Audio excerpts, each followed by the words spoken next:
C'est Lionel, du reste, qui disait la place des Vosges, on n'y habite pas, on y vit. C'est vrai, on y vit.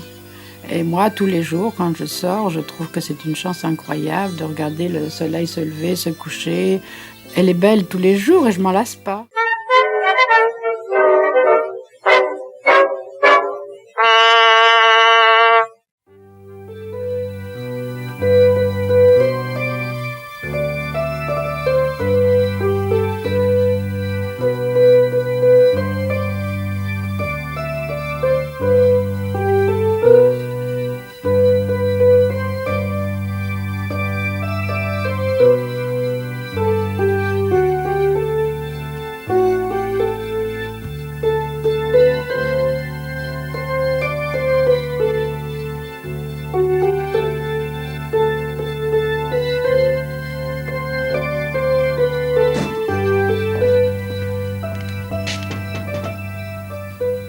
Ce monsieur qui arrive dans la cour et qui cherche partout une dame qu'il a connue il y a 20 ans, qui ne retrouve pas, et qui frappe chez ma concierge. Et la concierge lui dit, vous n'avez qu'à demander à Madame Payochet, parce qu'elle sait tout ce qui se passe sur la place.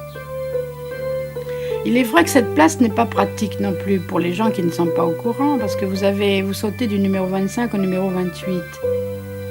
Alors si on n'a pas compris l'axe de la rue de Birague et de la rue de Béarn, d'un côté c'est impair, de l'autre côté c'est pair, on peut faire plusieurs fois le tour de la place. Comme cette dame qui dernièrement me demande une adresse et je lui dis c'est tout de suite à gauche. Ah, elle me dit je regrette madame, ça fait 3 fois que je fais le tour de la place et je peux vous affirmer qu'il n'y a rien à ce numéro-là. Les gens viennent vous demander où il faut aller, vous leur dites à droite, s'en vont à gauche, en haussant les épaules furieux.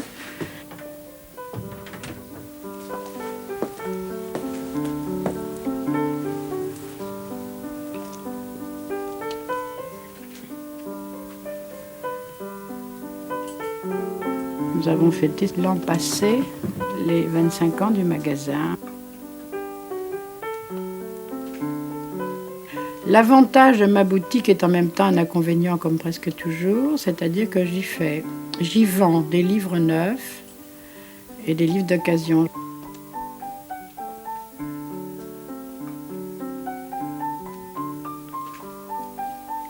Le métier de libraire est un métier qui nécessite une certaine mémoire, c'est vrai. Surtout la mémoire de ce que j'aime bien. Et donc il faut se tenir au courant de ce qui arrive, de ce qui est dans l'air, d'abord parce que les modes passent avec une rapidité incroyable. Et ça c'est très important pour les achats.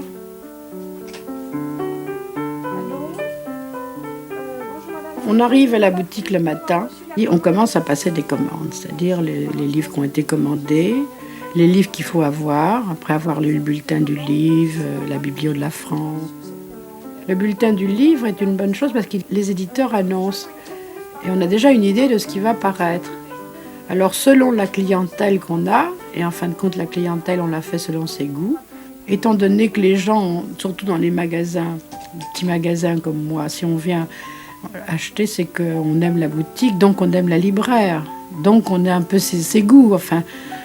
Et il faut avoir un fond qui correspond à ça, ou il faut se spécialiser dans quelque chose de précis, ou alors il faut avoir la spécialité de n'en pas avoir, mais d'avoir des livres qui plaisent aux gens qui vont venir, donc à soi.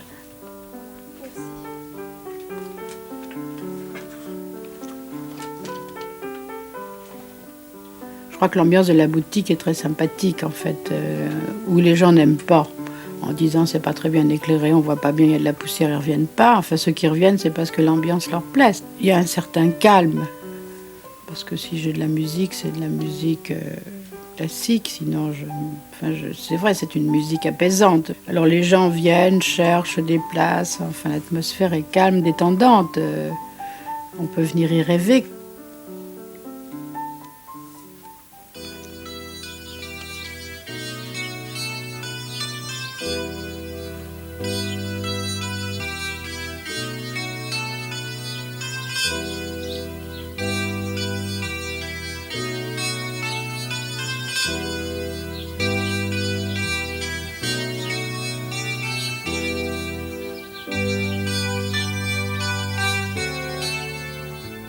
Le métier de libraire d'ancien, surtout, c'est une question de prospection.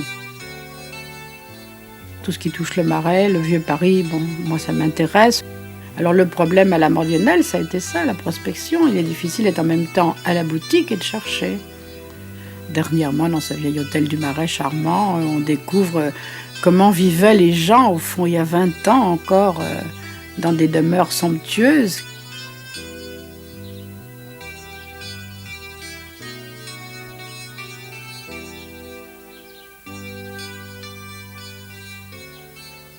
Une cliente me disait une fois, c'est vrai, vous avez beaucoup de travail, on a l'impression que les livres sont sur les rayons, ils y arrivent comme ça tout seuls. Il faut les trier, il faut les rechercher. Vous achetez 3 volumes, ils ont l'air complets. Est-ce qu'ils sont complets ou pas? Quand on achète des livres, ils sont quelquefois abîmés, donc il faut les arranger. Alors il faut acheter des morceaux de peau, parce que évidemment la reliure maintenant c'est tout de même une chose qui coûte beaucoup. Il faut que le livre en vaille la peine. On ne peut pas faire une réparation de 100 francs sur un livre qu'on va vendre 80, c'est évident. C'est dommage parce que quelquefois c'est un livre qu'on aimerait sauver. Il faudrait être plusieurs personnalités en même temps. Il faudrait être quelqu'un qui soit comptable, qui soit commercial, qui soit gendarme pour surveiller les voleurs. Parce que c'est vraiment quelque chose de très grave maintenant que les vols en librairie, puisque la mentalité générale, c'est qu'un livre qu'on vole, c'est pas un vol. Alors que passé un certain pourcentage de vol, on ferme une boutique. Une boutique comme la mienne, les gens aiment venir fouiller. En laissant fouiller, on est absolument anxieux d'être obligé de se dire « mais c'est peut-être aussi quelqu'un qui va voler ». Et je vous citais ce petit énergumène qui enfournait dans son blouson 4 ou 5 ou 6 livres qui donnait comme prétexte qu'il volait le bourgeois pour venger l'ouvrier, que le bourgeois empêchait de se cultiver. Alors ça m'a mis dans une grande colère. Je lui ai dit que c'était un petit voleur, une petite fripouille, qui ne s'abrite pas derrière un esprit chevaleresque. Et il est parti en me disant « t'énerve pas la petite mère ». Vous voyez, Madame Paillochet, on a beau avoir Paul Valéry dans la Pléiade, on éprouve le besoin de le racheter en livre de poche. Vous avez bien raison et ça ne m'étonne pas. De vous, où est-ce que vous allez le mettre celui-là? Vous voulez un petit sac, hein? Oui, je viens. Combien je dois? C'est une dédouble, 9 francs 35. Bon, vous me le mettez sur mon compte. D'accord. À bientôt. Entendu. Bon Merci. après-midi, au revoir. Mon mari, Lionel, est arrivé de Monaco avec une machine à écrire. Elle est restée un emblème parce qu'il s'est dit avec ça, je vais conquérir Paris. Je vais écrire des textes et je les jouerai, je ferai du théâtre. Et puis je l'ai connu en 1947. Et à cette époque-là, il avait très envie de faire des marionnettes. Et moi, j'en avais fait un peu avec des enfants. C'est parti comme ça. C'était vraiment une équipe. L'un faisait en même temps la mise en scène, la musique, l'autre avait sculpté les masques, moi je les habillais, mon mari écrivait les textes, enfin. Et on avait pris l'habitude de jouer tous les vendredis soirs, à bureau fermé, comme avait écrit le Figaro. On avait fait de très bonnes choses. De 55 à 62, ça fait 7 ans. Oui.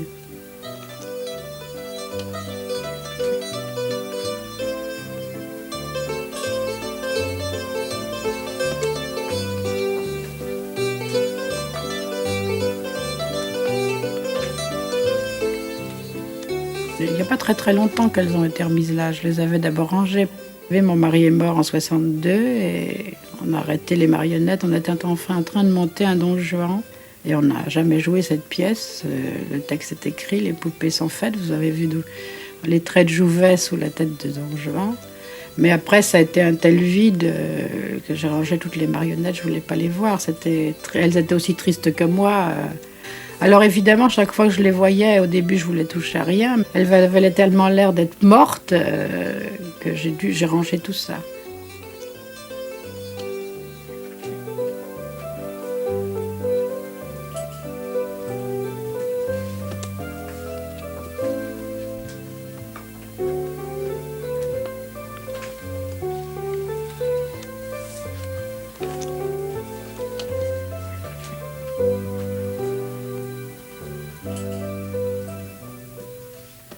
Lionel, en 52-53, a écrit un livre sur la place des Vosges. On nous demandait tout le temps une petite monographie sur la place des Vosges. Comme il n'y avait rien, il a entrepris d'écrire ce livre. place des Vosges, place Royale.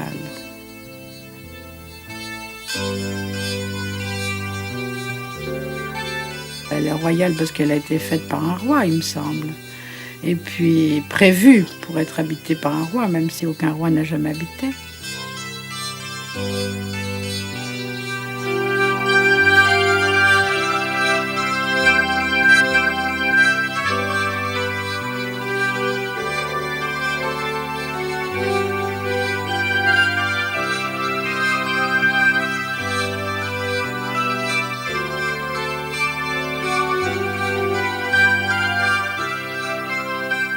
Place de la Cajolerie, sous les Précieuses.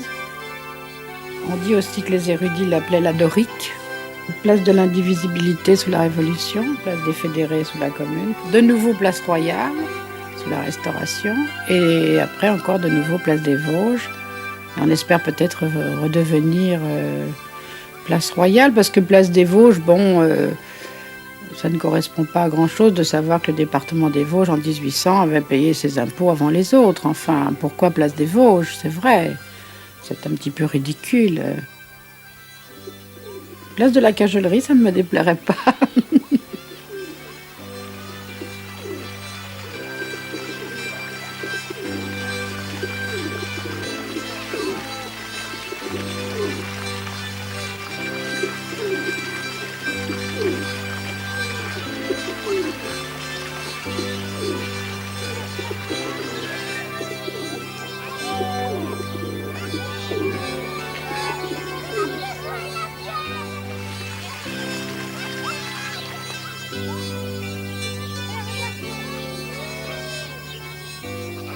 C'est Lionel, du reste, qui disait la place des Vosges, on n'y habite pas, on y vit. C'est vrai, on y vit. Et moi, tous les jours, quand je sors, je trouve que c'est une chance incroyable de regarder le soleil se lever, se coucher. Elle est belle tous les jours et je m'en lasse pas. Je dis toujours aux enfants, je loue le Seigneur tous les matins en sortant d'habiter une si belle place. C'est vrai. Le fait, par exemple, aussi qu'il n'y ait pas de boutique devant la mienne, enfin, ça me semblerait, quand je vois même des rues assez larges, d'avoir toujours ce jardin en face de soi, c'est une chance.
Il y a longtemps, je pense que ces petites voitures existent.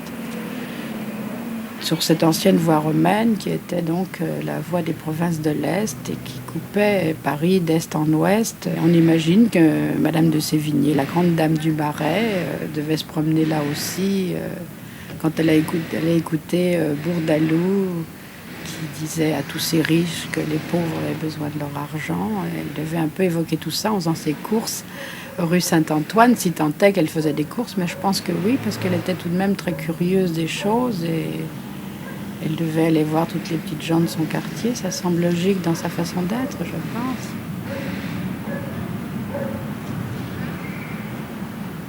De Beaumarchais, qu'est-ce qu'on peut dire de lui? Tout le monde connaît un peu cet individu. Qu'a-t-il été vraiment? Ça, je ne sais pas. J'ai jamais réussi vraiment à me faire une opinion en dehors des positions courageuses qu'il a prises souvent. qui le rendrait sympathique. Et puis il y a un autre côté quand même de lui, un peu à double facette. On ne sait pas ce qu'il a été.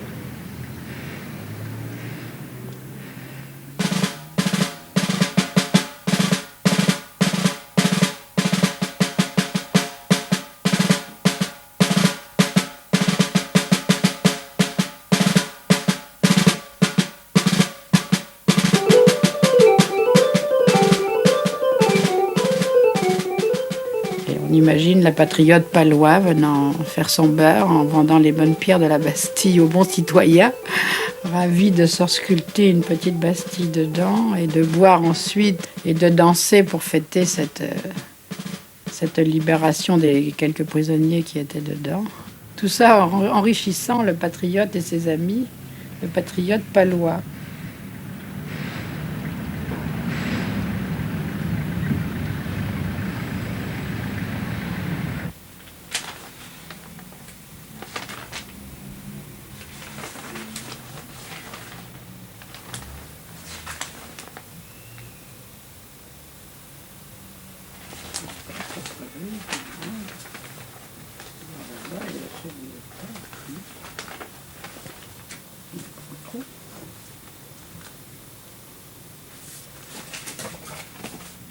Évidemment, c'est l'époque de la grande dame du Marais, Madame de Sévigné.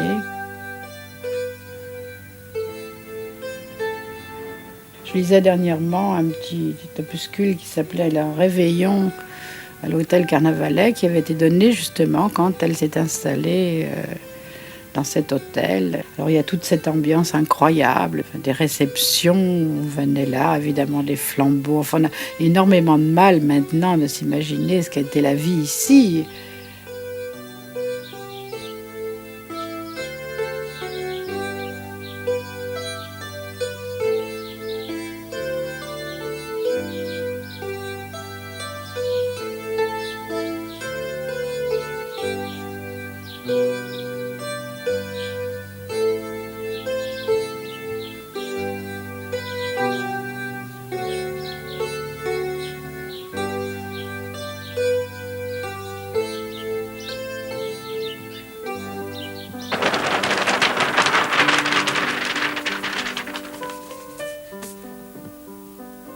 On se connaît toujours Place des Vosges, en fin de compte. C'est un peu, c'est tout de même le côté provincial peut-être de Paris.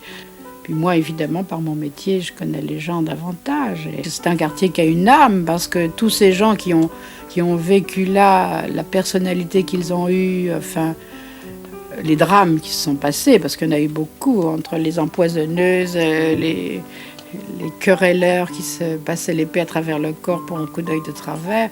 Mais tous ces gens-là n'ont pas pu exister sans laisser quelque chose d'eux-mêmes. Et c'est le charme et l'envoûtement du quartier. Et, objet inanimé, avez-vous donc une âme? Mais enfin, l'âme a été donnée par les gens qui ont habité là, qui l'ont aimé.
Sans le festival, le Marais ne serait pas ce qu'il est maintenant.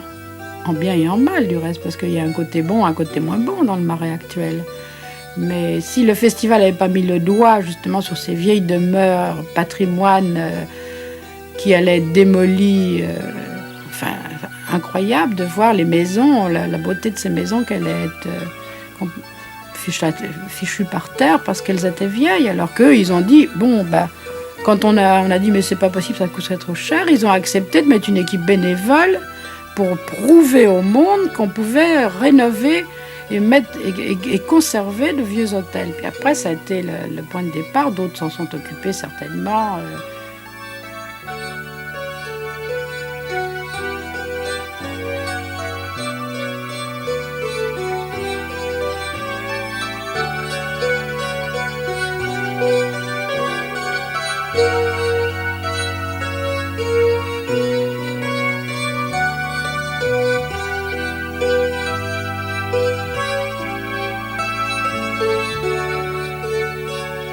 La boutique au départ servait un peu de permanence. Les gens venaient là, chercher des tickets, prendre des renseignements, ils amenaient des affiches. C'était pas vraiment une permanence, mais c'est sûr qu'on savait qu'à la boutique, on allait avoir les renseignements.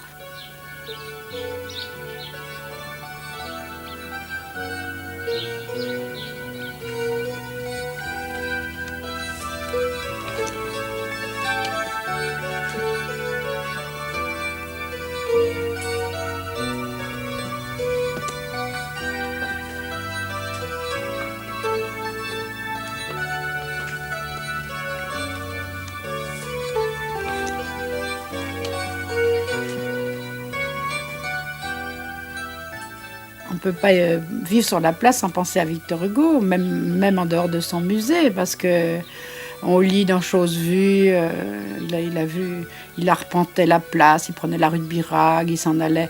On l'imagine qu'il ouvre sa porte, qu'il arrive sur la place. Enfin, je ne sais pas, je m'exprime mal, mais c'est très important quand on habite le même quartier.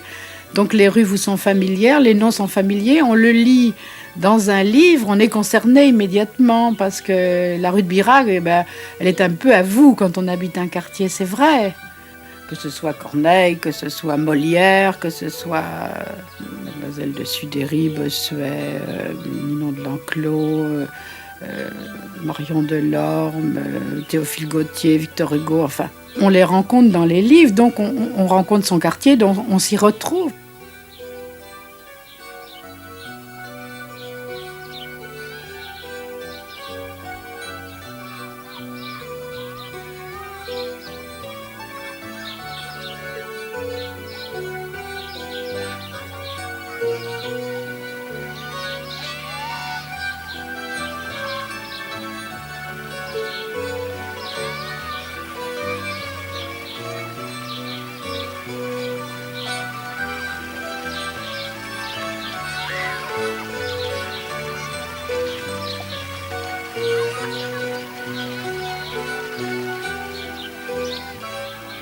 Ma vie, elle est ici et je peux pas imaginer, je peux pas imaginer vivre ailleurs, ni à l'étranger, ni en province.